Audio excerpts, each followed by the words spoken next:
You have Stamford Street, that's more or less the main thoroughfare in Barrowfield, you know. And at the Gallowgate end you have what they term themselves as a torch. It's a gang, yeah. And at the bottom end, it's the Spurrier column. And on occasion you get these two, which is only natural as gangs have done through the years. You get them rattling one another. And you'll get them throwing missiles, cans, bottles, what have you, at one another, you know. Well, our house is more or less in no man's land, you know. We were in between it, you know. Not just our house, but other houses, you know, other closes. I went out when they've been doing it, and they haven't bothered me. I mean, this is a personal vendetta between the bottom of the street and the top of the street. Unless either end know you are a member of either faction. Nine times out of 10 they don't bother with you, because I went to the shop when I've been doing it. I've just kept close out the road, and I went down and got bread, cigs, whatever, and came back up the road again. Just dodged the bricks? Yeah. I know it's ludicrous to say this, but sometimes it can be funny, you know. You stand and you watch them squealing and bawling at one another, you know.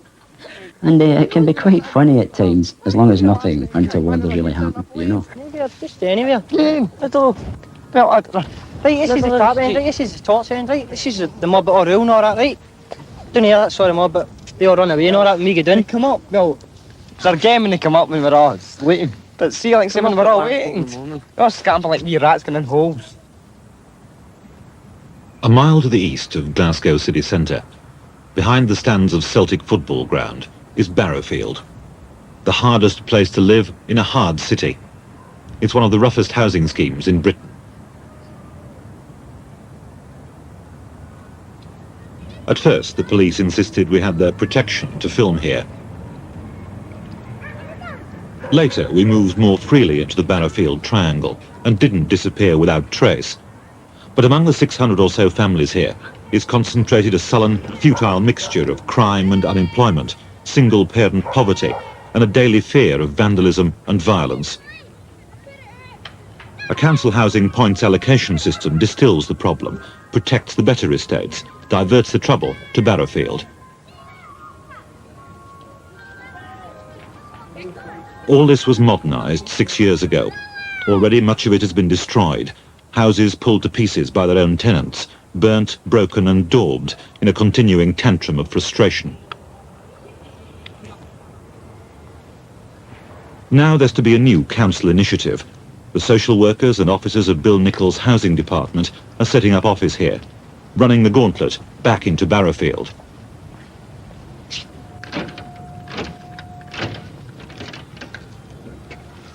About 3 weeks ago, you know, the place was unrecognisable. It had been severely vandalised, including a reasonable fire in the close.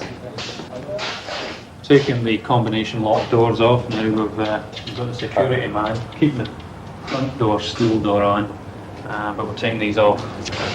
The damage to Anwar's shop when they tried to break in, but that re-concreted up. That's how they got in it? That's how they got in through the close. Great job, eh?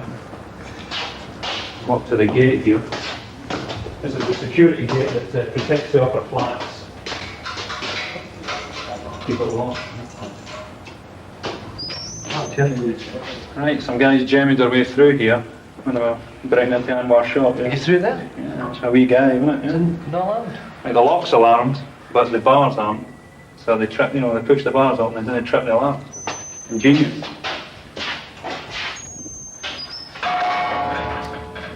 And we are now looking at more, you know, on-site security, and from tonight we'll have a security guard placed here, you know, almost every night, you know, and perhaps more than that if necessary.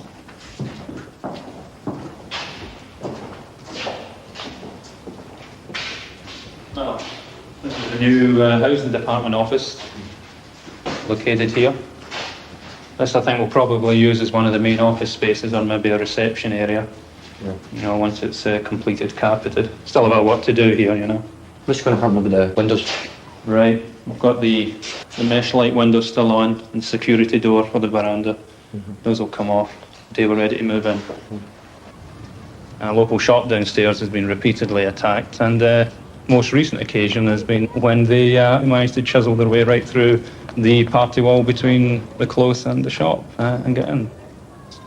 And how many people will be employed here altogether? Now, this is, at the moment, a bit of an open book. I think the main person who needs to be employed in the short term, and obviously this is what we're targeting at the moment, is the initiative coordinator, who will be a senior member of staff, who will be there to develop the initiative project. Social work department have 2 community development officers located in this area. They'll be there. The housing staff, who at the moment there's 2 housing assistants and a senior housing assistant, they'll be located here. And the big step forward and the big increase in staff will come from the estate supervisors. This is a scheme which falls somewhere between parks and cleansing. It's going to include about 15 people doing estate clean-up jobs, that kind of thing. And that's just for Barrowfield? That's just for Barrowfield. But among all the accepted social problems, the clichés of the inner city, there's a dimension of Barrowfield peculiar to Glasgow. 2 or 3 times a week, families watch from their windows as the Torch and the Spur, successors to the razor gangs of the 60s, turn Stamford Street into what the Scottish papers have billed as Nightmare Alley. Well, the reason this is called Nightmare Alley, because going back about 3-4 years ago, this mob down there called the Spur would come up, right? We were just hitting the hatches and all that. So I was that bad, ran for the Times and the Police, just put in a Monday morning in the Times and the Record. In the Times it was called Mini Chicago, and in a Record it was called Nightmare Alley. So that is why us Torch boys are called the Nightmare Alley. You say you use hatchets? Swords and everything. Swords, fakies. What kind of swords? And you've been in a butcher's, you've been in a butcher's getting upon a mince. Well, you walk out and you blag them. And that's that. Put them down your, you go like that, put them down your juke, put it in, and that's that. You got to read in and do the milky. Fuck's sake, man. You don't use fists? It's not them. Stick, you don't go there, guys, man. It's a bruise, it just goes away. You go like that and that, man. That's it, finished. Right. Scars, man. So when you're fighting, you're bound to get scars? That's you that's you promoted. Are you proud of the scars you get? No, you don't come proud of that. No, I don't. Well, we've not had much. See, if you had to strip them, no, strip that mob down there. See scars all over bodies. That's like a map of Scotland. What's wrong with this scheme? It's not a scheme, it's the boys that'll fight. That's what it is. Never boys.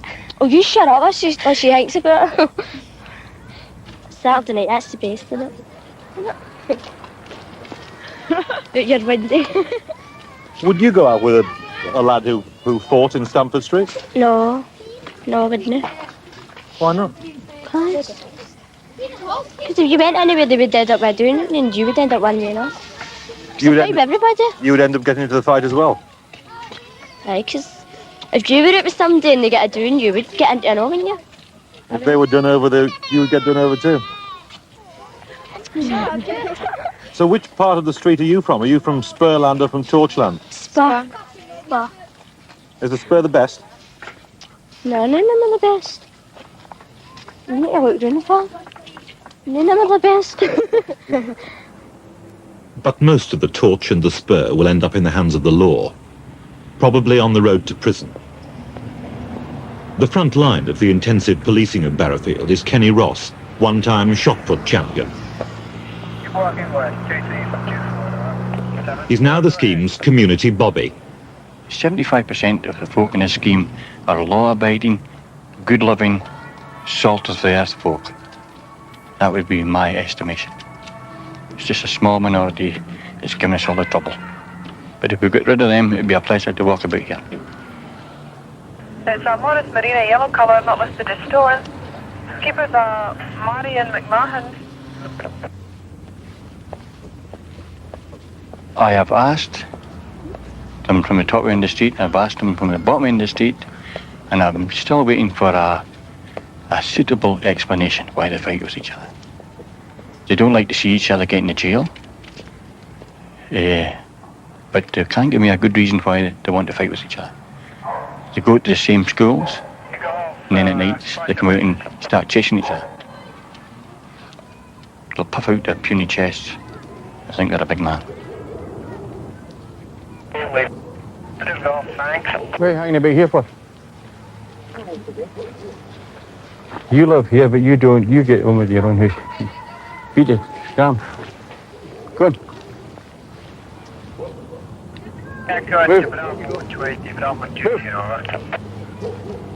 If you show fear, you can chuck it. You have always got to have that appearance that you're capable of doing the job. You must never show fear. You can hang up your uniform if you show fear. We would just trample you into the ground.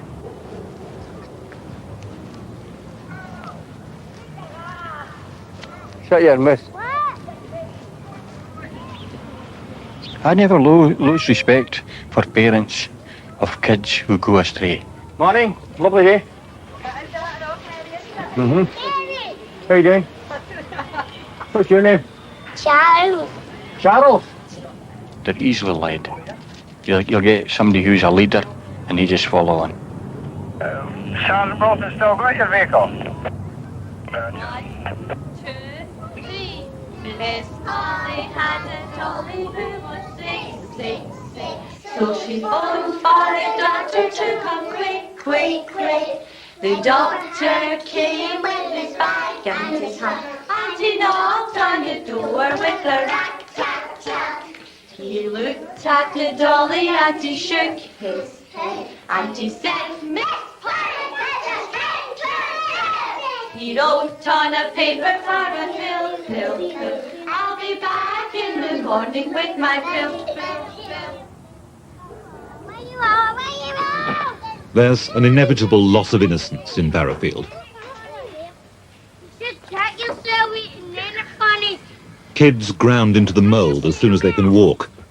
Families without the chance, some without the will, to break the vicious circle. The standards of the Barrowfield clan are different.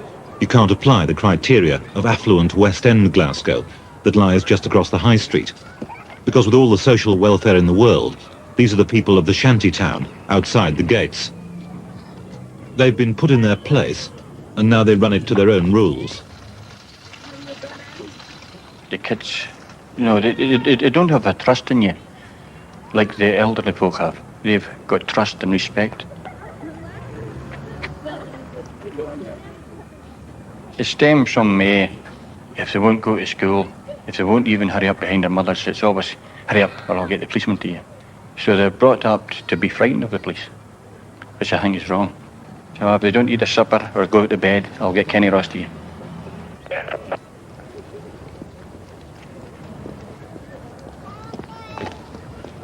Well, that's maybe one person's opinion of me.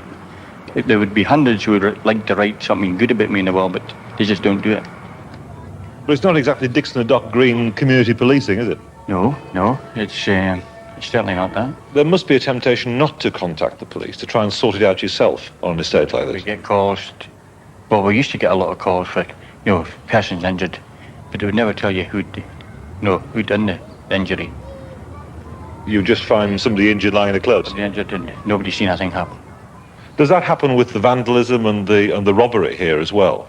No, People turn a blind eye and they... No, we get quite a lot of information regarding the muggings and the vandalism. Quite a lot of information regarding that. But generally anonymous information? Anonymous, it has to be.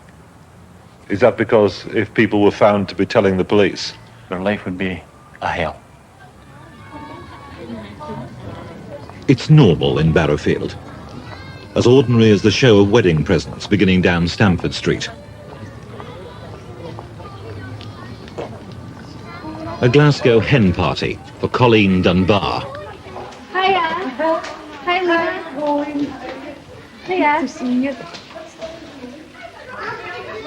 She's great, I love you.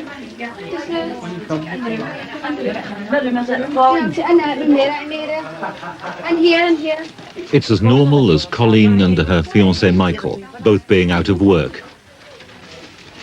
I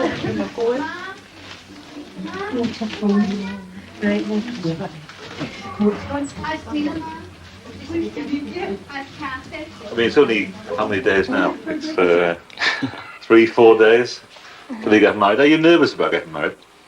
I'm alright. Yeah? I wasn't nervous at first. I wasn't bothering at first, but see this week, it's terrible. Are you nervous about it? Michael doesn't bother. Have you planned out what you're going to do? Are you going to? Do you know when you're going to have kids, for example? I'm not having kids for ages. What do you mean ages? 2 years anyway. 2 to 3 years till we get my house fixed up anyway. Does it ever bother you that you won't have enough money to get by on? Or? Oh, me. Yeah, it does bother us in a way, but if I get a job, I think it'd be alright. I really get a good job, no? But are you applying for jobs? I've got away for a lot of jobs. But I never get any reply or anything like that. I mean, what's the place like you're going to move into? It's nice and quiet. The area's got a wee name for itself, but we've got weird got Street's lovely where in and spotless. Quiet now, but must have been a Saturday and I thought it was a Sunday. And we've no ways about renting. But your mum was saying that you would actually like to have stayed here in Barrowfield. I like it here because I'm used to it. I know everybody, my pals are here.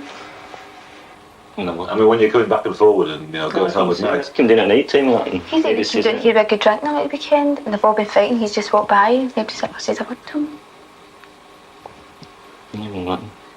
But would you like to live here? I think it would take a while to get used to it, no? Nah, I don't think so.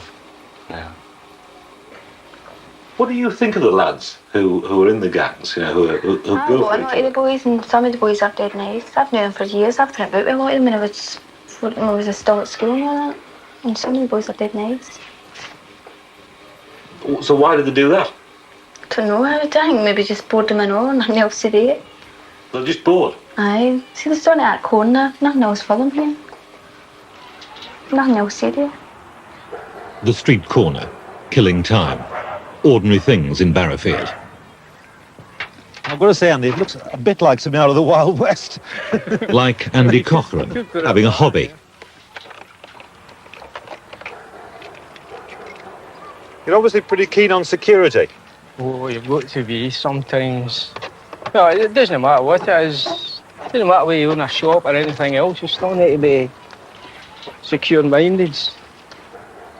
Sandwiched here between Celtic Park on one side and the Barrowfield estate on the other, do you not have a lot of trouble from people breaking in and doing damage around here?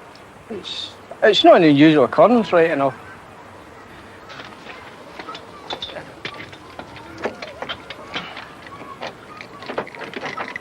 I'd call this a pigeon loft. What do you call it? A ducat. Ducat? Yeah. How many birds can you keep in here then? Up to about 20. So is that a locked inner door as well? Yeah. Good Lord. You teach Fort Knox a thing or two here.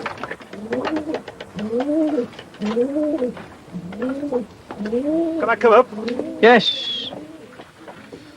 Well, having come to the top of the loft, we're now going back down into the bowels of it. Yep. What's the difference between the two sorts of birds here, Andy? Difference? Well, the ones up the stair, they go out flying. These ones, they stay in here all the time to sit on top of eggs. No, so that we could breed them. Have you any young ones here at the moment? One of the youngest is this one. That's maybe 3 weeks, just over 3 weeks. But that's about all. That is pretty young. Yeah. Now, what's the object of the sport? I mean, do you race them, for example? No, the object of it is to catch other people's birds. You know, they put them out, and we put one out, and it's more or less just a tackle. They go against each other. So you let one pigeon off from here, and you hope it nicks somebody else's pigeon and brings it back with it? Exactly. That's it. Do you notice that these pigeons have individual characters? Well, they have. They definitely have it, especially ones for flying. There's one up there. When you whistle on them, they're supposed to get up and fly.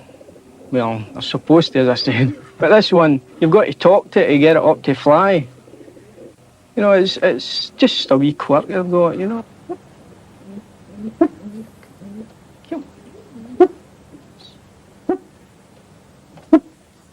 Let's see. Come on. Come on.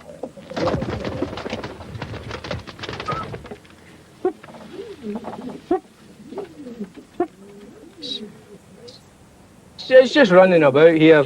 You know, what you call showing. It's blowing its chest up.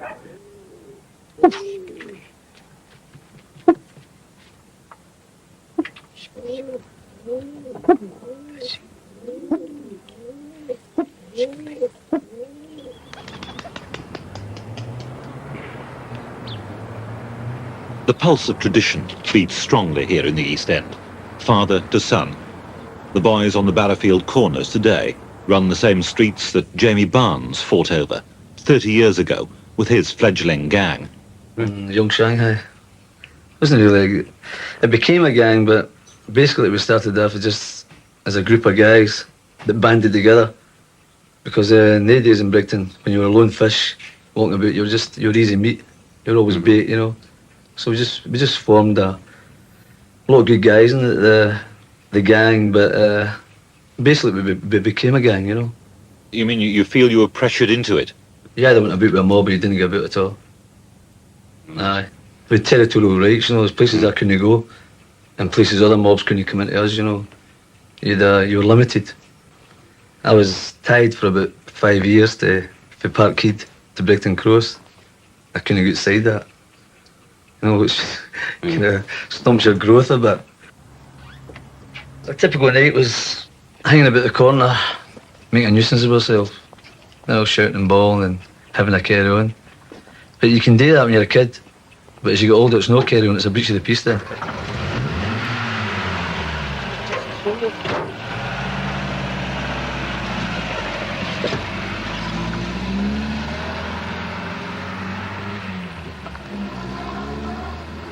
Employment here too. One time we had the gas works. The gas works, I used to know a guy. Well, Baltic Street was rough, okay.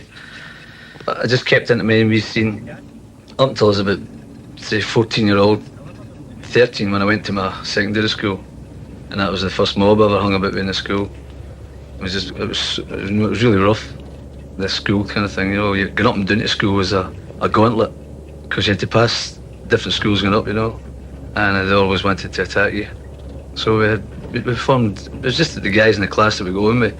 You know, we just started kind of about together. And even at night times, we started kind of out socially. You couldn't get money for booze during the week, you know, so eventually we took to lifting things. You know, and it was just a downhill struggle. And then we started getting a name as a gang, so other mobs would come into the area and try to take us, and so we would get involved in gang fights then. We just caught up a mad rush. Before you know where you are, the slammer's getting ever closer. And I could feel it, man, you know. I said to myself, if I don't get out of this, I'm going to end up in the nick.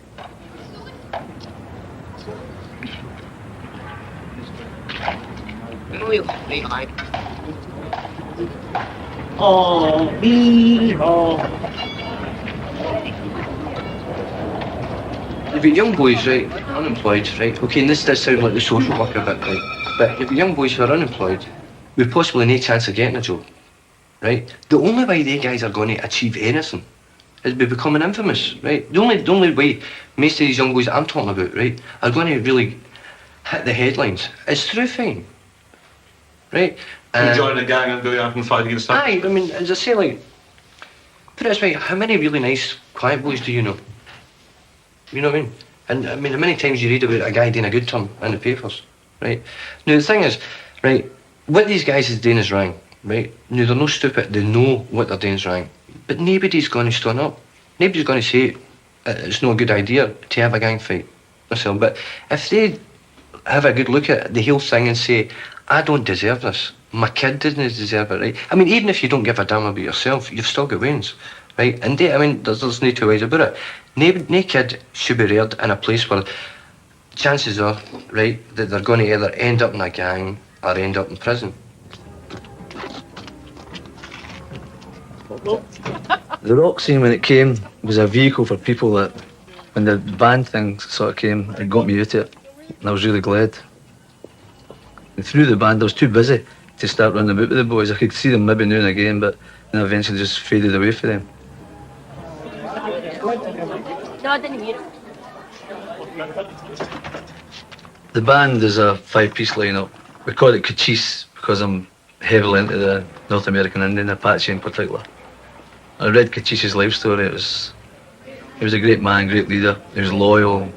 Basically, he was just trying to do what we were doing, banding together to survive.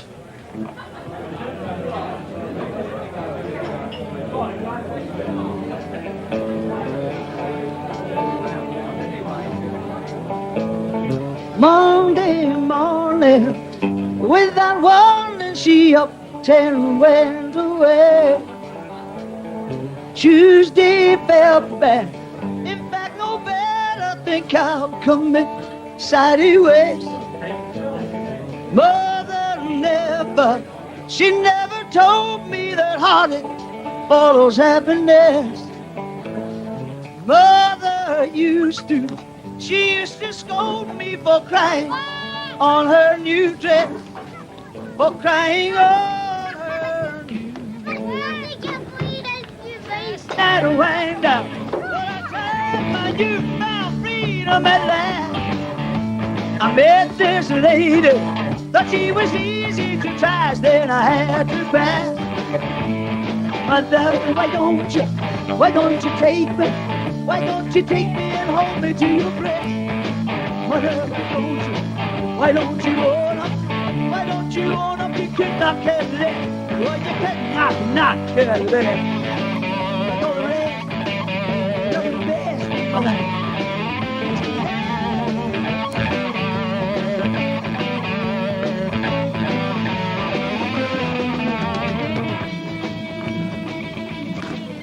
The rituals of East End living, handed down too from mother to daughter. Colleen Dunbar, dressed as it would have been done half a century ago. Now you feel really attractive like that, don't you? No, I'm here.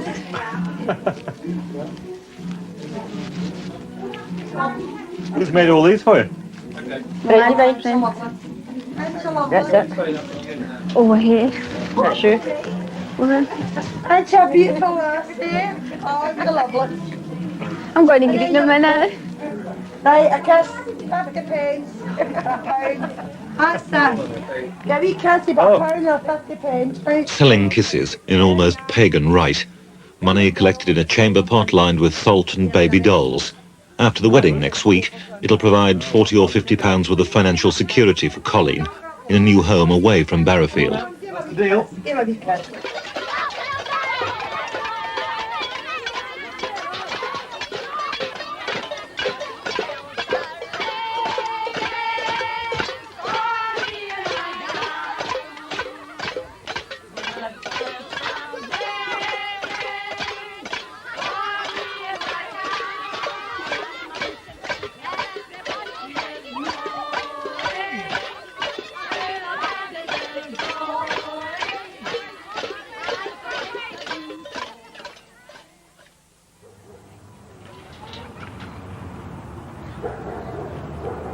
We heard a bang at the door. We thought it was just somebody kicking the door. Carry on. So we went out into the hall. We opened the lounge door and the living room door, and we were just entering the hall when the door was completely kicked in, and here 3 or 4 lads coming up the hall with swords and weapons in their hand. When you say swords, I mean, you actually mean something as long as a sword? Yeah. It was actually a sword. No, Well, actually, the description I could give it is the kind of thing that we may have used in the Napoleonic Wars or something. It's more like a sabre. And the lad was coming down the hall with it over his head, double-fisted, two-handed over his head, with it raised high, in a striking motion. Pushed my wife into the living room, He pushed me into the living room. I shut the living room door. I was right up against the living room door. And I don't know how they couldn't get in because they were actually kicking at the living room door for to get at me. They were trying to go at you as well? Yeah, they were trying to get at me. But unfortunately, I had the strength that night for to keep the door shut. And after that, things happened too quick. I made a dive for the window, and the chap jumped back out it again. I felt a blow in my back. And when I came out the window, I found this bloody great big wound in my side. Opened up, you know, like a mouth. My upper intestine was protruding from the wound, and they could also see my kidney. And when I seen that, I puckered it up and held it. I closed it with my fist and kept my other hand over it. Physically, I'm healing. The scars will fade, but mentally, it's had a bad effect on me, mentally, because I don't sleep too good at night. It's still foremost in my mind. There's not a day goes by, but it comes back to me in great detail. The Battle of Barrowfield, that makes up the constant workload of Terry McEwen's Citizens' Rights Office. When you had to be moved out because, I started being bad. People fighting an intractable council point system to get out. So, since January you've been seeing a doctor? Yeah. Yeah, I've been on pills constantly for January. In fact, I've just received a second, another lot there, a second medical certificate. What kind of pills has the doctor been giving you? I've got some here to go and let you see. I've had 3 courses. This is the 3rd course of this. This was sleeping tablets they gave me. I couldn't sleep. And this was another course. So it's actually 5 courses. Right. Message here, your son, he's 13. He found a man who'd hanged himself. Yeah, it was a young chap down the staircase. He'd hanged himself. And he was going down the stair. And the woman happened to come out the door. She's blind. And she said that she thought it was somebody in her cupboard. So she asked him to go in. And the chap was lying there. And this upset him greatly because we'd sent him away as well, Terry. So we did, and he said treatment for the doctor. It says here his nightmares, is that because because of this happening? Right. Okay. Right, go on. The 1st of January, your house was broken into. Yeah. Is this the picture? That's some of the photographs we were able to take. Right. Just after the police had been. I think it's up to us to argue with the district councillor, right, and point out to him that you are a special case, right? And you showed this to the councillor. Councillor, everybody's seen them. What did he think it is? He thought it was disgusting. Disgusting, but he still didn't mention special cases. I mean, for years there's been all sorts of trendy community workers and fab ideas coming through Barrowfield, but that's what they've been. I mean, the amount of nutters that was through the scheme, right, who were there because it was interesting and it was very sort of trendy, right? And basically, I think the bastards were there just to get a reference for their next job. Because if you worked in Barrowfield, you can work anywhere, sort of thing. And in the 2 year, from August 78 to August 80, there was 274 referrals for homeless persons into the Barrowfield area. A lot of these people, right, for various different reasons, couldn't cope with Barrowfield. Barrowfield was a place that, right, nobody really wanted to stay. Right, so what they done was they picked the people who just had, the least clout, which was homeless persons, right? Good evening. Now, we're ready to start the meeting on the housing allocation system. You should have 2 pieces of paper in front of you. The minutes of the meeting we had last week, or the week before. There may be new initiatives and a whole calendar of meetings, but even the tenants who go to them know that they and probably their children are in Barrowfield for life. I think everybody knows pretty well what the big problems are. We've got a lot of empty houses. The empty houses get vandalised, they get wrecked, they have to be bricked up, that brings the appearance of the place down. Shall I show We find it difficult to let houses in the area, especially ground floor houses. And if we try to be more selective, it means the houses will lie empty longer. You can't really have it both ways in a sense. If you go for getting rid of all the empty houses, it means that you take the chance of getting tenants you don't want. If you go for making sure you get the tenants you do want, you get the certainty of a lot more empty houses, or at least the houses lying empty for a lot longer. You say here that Barrowfield is an area of low demand and the applicants who are willing to take accommodation. Can you tell us just how many people are willing to come into it? There's a lot more people want to move out than want to move in. I think a lot of people feel the same, that the point system should never have been brought in to start with. It doesn't really matter why the housing system was as it was 2 years ago. It doesn't matter what the results of that was, what caused those results 2 years ago. What matters is where we are now and where we can go in the future. I mean, tell me, Terry, tell me in 5 minutes why it matters what the homeless persons unit did 2 years ago. Why it matters? Because, as I said, I mean, the people are saying, right, that Barrowfield, you can't build a strong community in a place where people are forced in there when they don't want to go and they don't want to stay there. But they're not going to be forced in the future. They're not forced in now. It doesn't matter, they're forced in. I mean, they're there. Okay. Put it this way, these people still haven't got enough points to get good houses anywhere. Well, the point system is all geared towards keeping the good areas good and the bad areas bad. Okay. I'm not here to defend the point system as it stands at the moment. I'm here, if you want to explain it, I'm not here to defend it, that's the play. Barrowfield is a good scheme, basically. Because there is good people in Barrowfield, and they're suffering. These poor people can't get out. These are people that have been in the scheme since it was built, and have all that time have lived a respectable, law-abiding life, until these zombies come in. But we went through, I mean, a lot of people say, I know what you're going through. But a lot I says to them, I said, a lot of you don't know what we went through, because you have never experienced it as what we did. Will you ever go back to Barrowfield? No way. Never. No. Excuse me. I can't even face going back to the house to get my furniture. I can't. Have you been offered another house? Yes, Barrowfield again.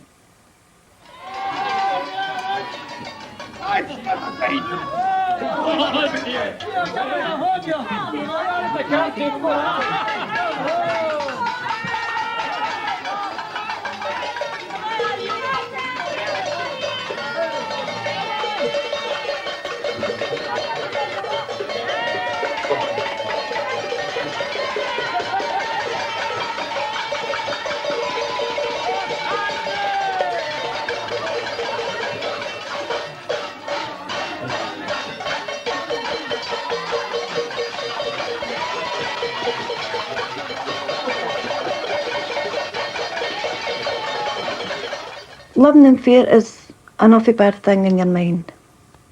You can't sleep, you can't enjoy yourself, you're frightened to open the door, you're frightened in case it happens again, and if it happened again, I don't think I could take it. I took it well because of the kids, but I don't think I could take it the next time if it happened. I don't think I could stand it.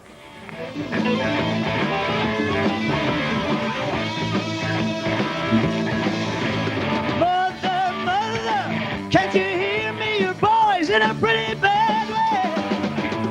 Mother, mother, can't you hear me? I've got to get away. Mother, why don't you take me? Why don't you take me and hold me to your breast? Mother, why don't you own up? Why don't you own up? You could not care less. Well, you could not care less. Like all the rest, mother. Can't you hear me calling? Mother, I'm lost and I'm lonely.